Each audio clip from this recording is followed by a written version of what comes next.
What happens when one of the world's most outspoken television hosts goes head-to-head with a member of the British royal family who's made a career out of public grievances? You won't believe what unfolds when Prince Harry sits down with Bill Maher for what was supposed to be a routine interview about his latest charitable endeavors, but quickly spirals into one of the most explosive confrontations in late-night television history.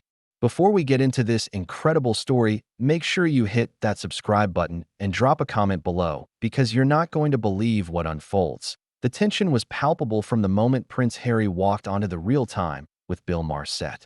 The studio audience, packed with Maher's usual mix of progressive elites and Hollywood insiders, offered polite applause as the Duke of Sussex took his seat across from the notoriously sharp-tongued host. But seasoned viewers of Maher's show could sense something was off. The host's trademark smirk seemed more pronounced than usual, and Harry's body language suggested he was already on the defensive before a single question had been asked. "So, Harry," Maher began, leaning back in his chair with that familiar look of barely contained mischief, "you've been quite busy lately. New book deals, Netflix specials, podcast appearances. It's almost like you've turned victimhood into a full-time career." The audience let out a few nervous chuckles, but Harry's jaw visibly tightened. His media training kicked in as he forced a smile, but the flash of irritation in his eyes didn't go unnoticed by the cameras. "Well, Bill, I wouldn't characterize it that way," Harry replied, his British accent carrying a subtle edge. "I think what I've been doing is using my platform to shed light on important issues that affect millions of people around the world. Mental health, veterans affairs, media, accountability. These aren't exactly niche topics." He shifted forward slightly, a defensive posture that body language experts would later analyze frame by frame. Maher wasn't buying it. "Mental health, sure. But let's be honest here. You've made a fortune complaining about your family on television. I mean, your grandmother just passed away, and you're still out here airing dirty laundry. At what point does it become less about healing and more about, well, revenge?"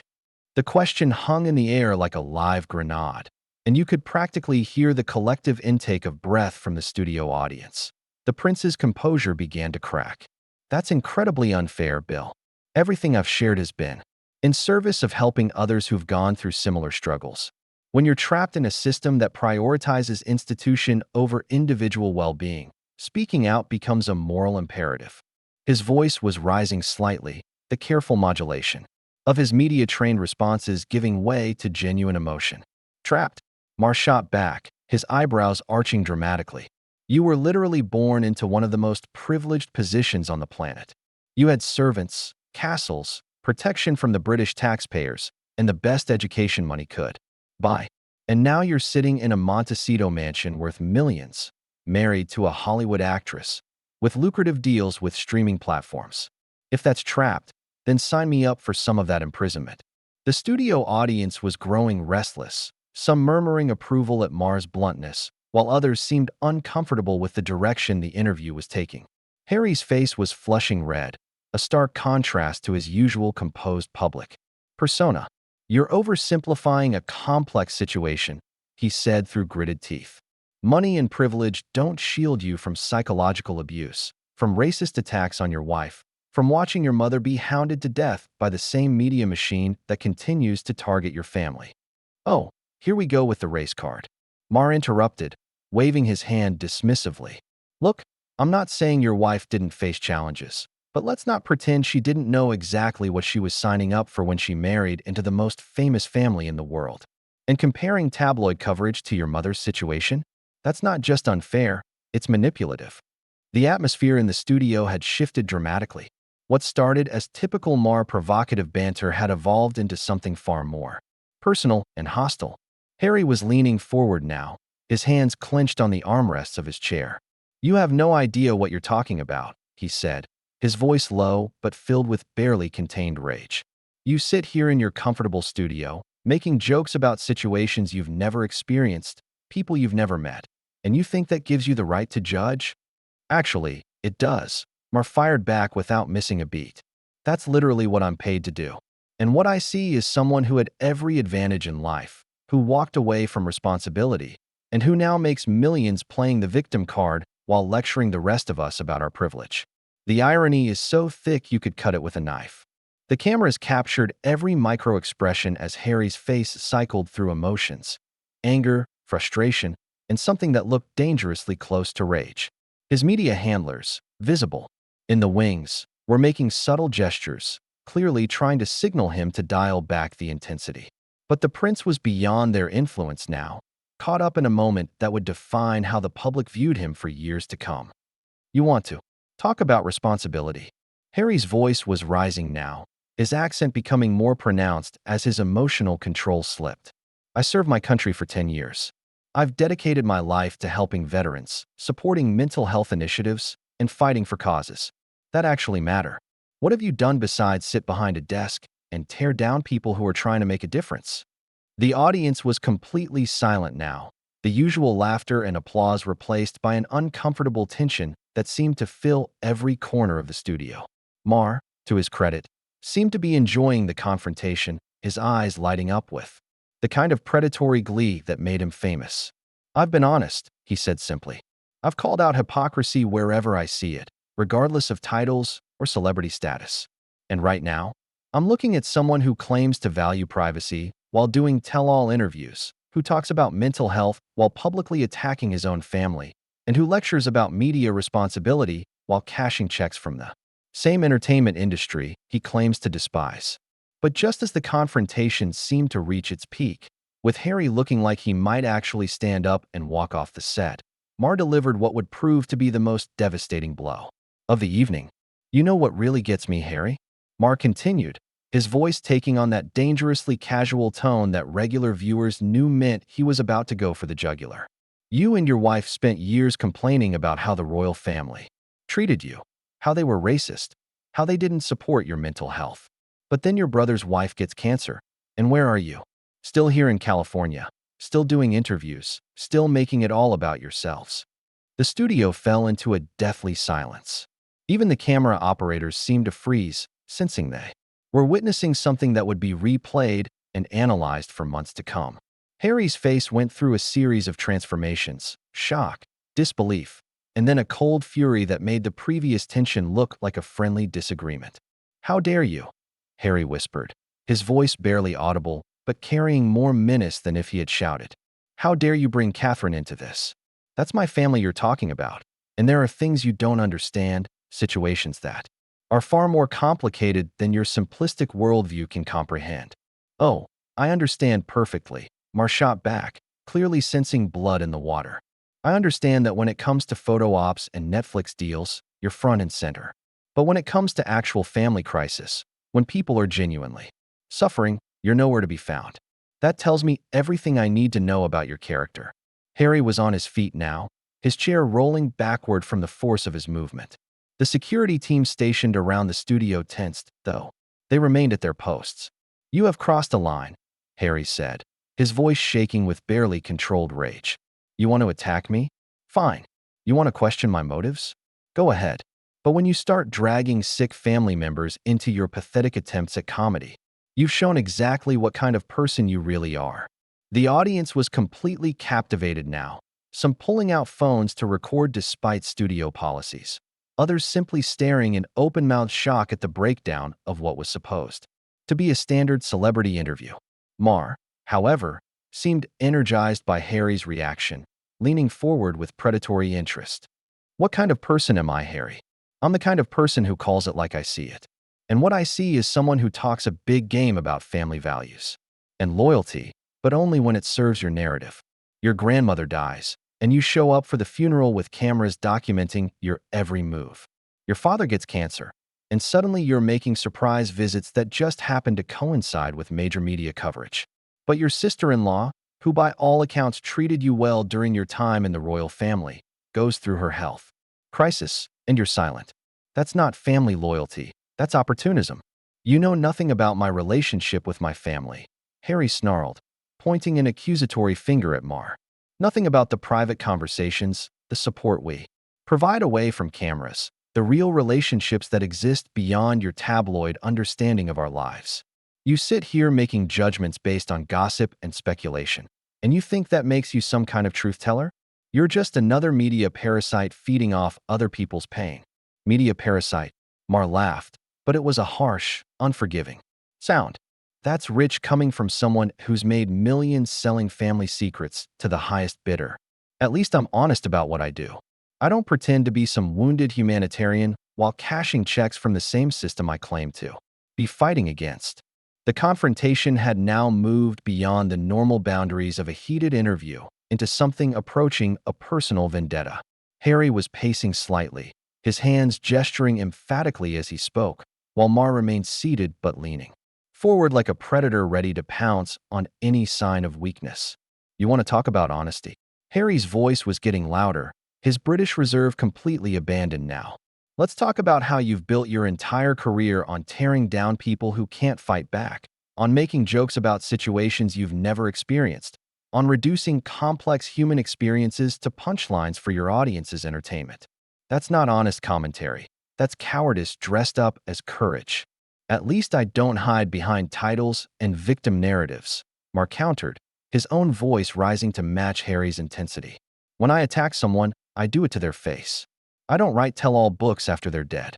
I don't do carefully orchestrated interviews designed to make me look sympathetic while destroying other people's reputations. That's your specialty, not mine. The studio audience was now completely divided, with some members clearly uncomfortable with the personal nature of the attacks, while others seemed energized by the raw conflict playing out before them. Production assistants were frantically communicating with the control room, unsure whether to continue filming or attempt to defuse the situation. My specialty.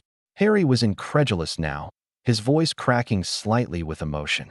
My specialty is trying to break cycles of abuse and dysfunction that have plagued my family for generations. My specialty is using whatever platform I have to help people who are struggling with similar issues. But apparently, that's too complex a concept. For someone whose idea of intellectual discourse is making fun of people's trauma for applause. Break cycles of abuse. Maher was relentless now, sensing that Harry was reaching his breaking point. You've perpetuated those cycles. You've taken private family conflicts and turned them into public entertainment. You've used your children as props in your media narrative while simultaneously demanding privacy for them. You've criticized the institution that gave you everything while continuing to use your titles for profit. If that's breaking cycles, then I'd hate to see what continuing them looks like. Something snapped in Harry at that moment. The careful media training, the years of learning to control his temper in public, the awareness that everything he said would be scrutinized and analyzed. All of it seemed to evaporate in an instant. His face was flushed red, his hands clenched into fists at his sides, and when he spoke, his voice carried a level of venom that shocked even the most seasoned observers in the studio. You sanctimonious piece of garbage, Harry said, each word dripping with contempt. You sit there in your bubble of American privilege, surrounded by sycophants who laugh at your jokes and enable your delusions of grandeur, and you think that gives you the right to judge how other people handle family trauma? You've never had paparazzi chase you through tunnels. You've never had to watch your wife be systematically destroyed by racist coverage. You've never had to choose between your family's institution and your family's well-being. So don't you dare lecture me about cycles of abuse when your entire career is built on abusing people who can't fight back. The words hung in the air like a toxic cloud, and for the first time in the entire confrontation, Maher seemed momentarily taken aback by the raw fury in Harry's voice. But his recovery was swift, and when he responded, it was with a coldness that matched Harry's heat. There it is, Maher said quietly, his voice cutting through the tension like a blade. There's the real Prince Harry. Not the polished media personality, not the wounded humanitarian, but the entitled brat who thinks his problems are more important than everyone else's, who believes his titles give him the right to attack anyone who dares to question his narrative. This is exactly what I'm talking about. The moment someone challenges you, the mask comes off, and we see what's really underneath. And that's when Harry did something that would be replayed on news channels and social media for weeks to come. He slammed his fist down on the coffee table between them with such force that Maher's water glass jumped, and several items scattered across the surface. The sharp crack of his hand hitting the wood echoed through the studio like a gunshot, causing several audience members to gasp audibly and the security team to take a step forward. I'm done, Harry declared, his voice now carrying a level of Authority that reminded everyone in the room that despite everything, he was still royalty. I'm done with your pathetic attempts to provoke me. I'm done with your shallow understanding of complex situations. And I'm done pretending that this conversation has any value whatsoever. But Maher wasn't finished. In fact, Harry's physical outburst seemed to energize him further, and he leaned back in his chair with a satisfied smirk that made it clear he felt he had won some kind of victory. "There we go," he said, his voice dripping with mock congratulation.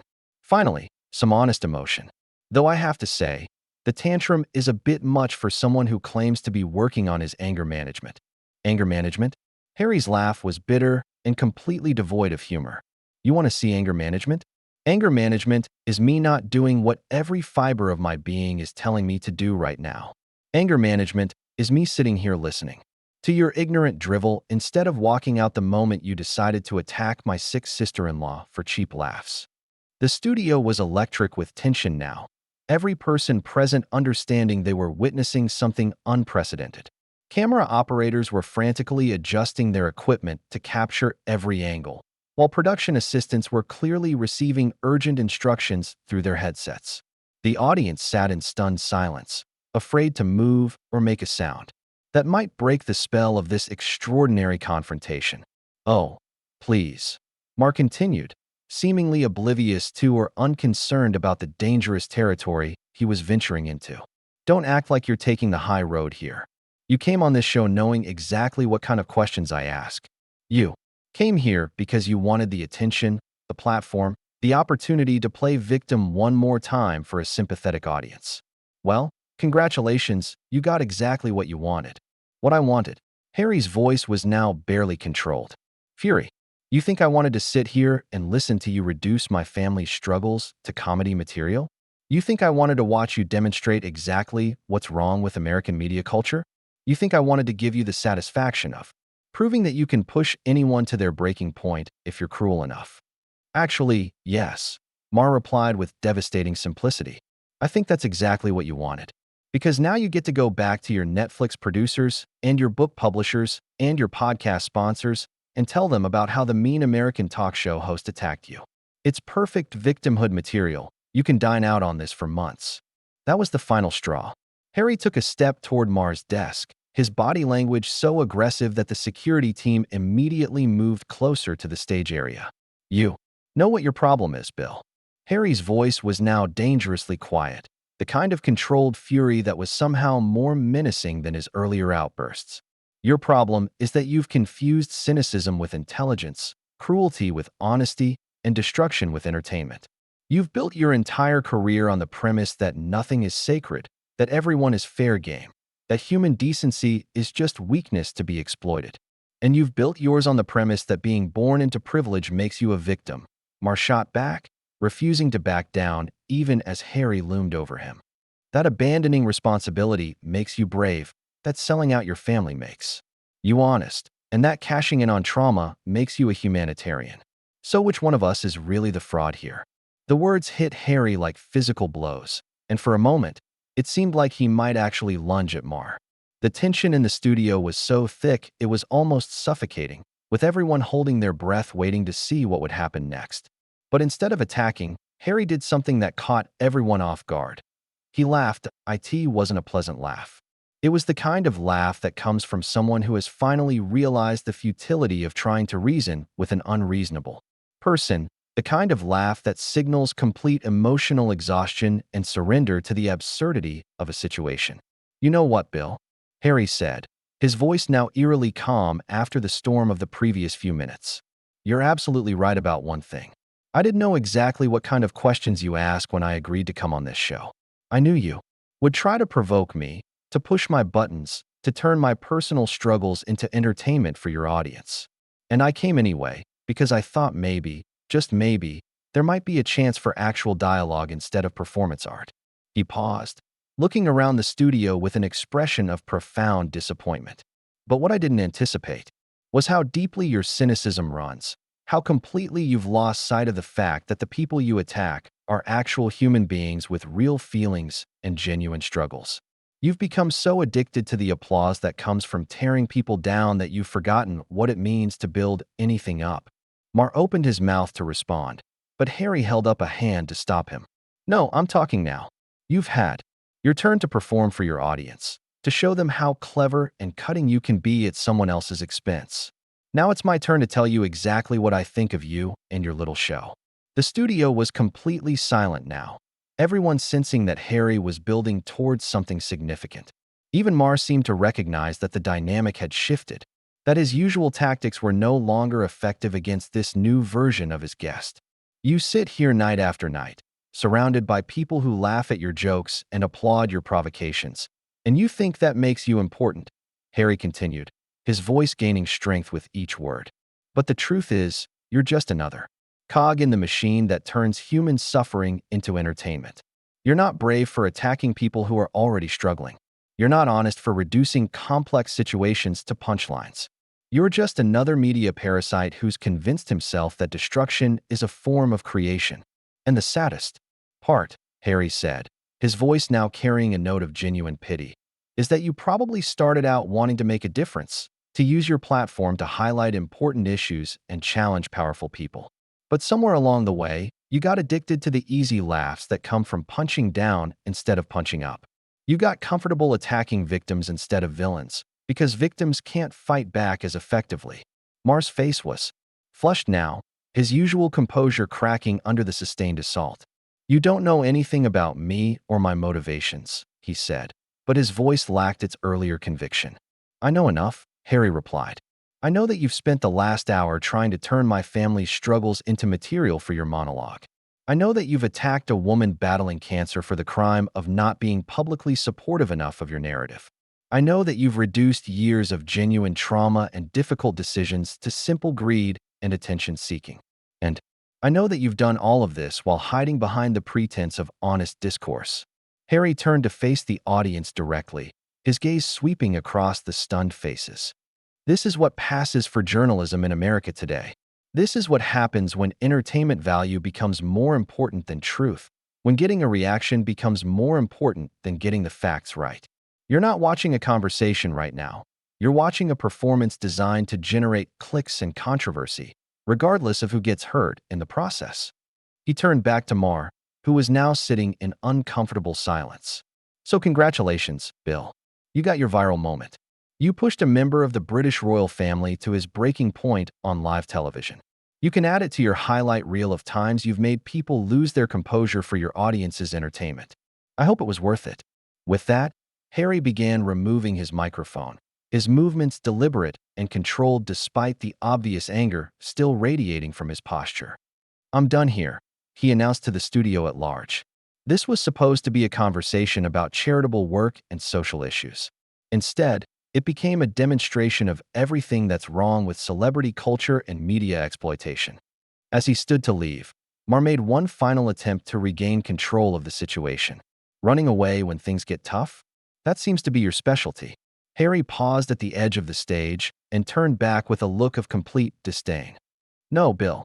I'm walking away from a conversation that stopped being productive the moment you decided to attack my family's pain for laughs.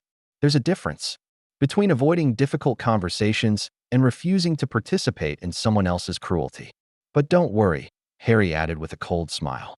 I'm sure you'll find a way to turn my departure into another punchline. It's what you do best, after all. And with that, Prince Harry walked off the set of Real Time with Bill Maher, leaving behind a stunned audience, a speechless host, and what would undoubtedly become one of the most talked about moments in late-night television history. The cameras continued rolling as Maher sat in his chair, seemingly unable to process what had just happened, while the studio audience remained frozen in shock at the complete breakdown of what was supposed to be a routine celebrity interview. The confrontation was over, but the fallout was just beginning.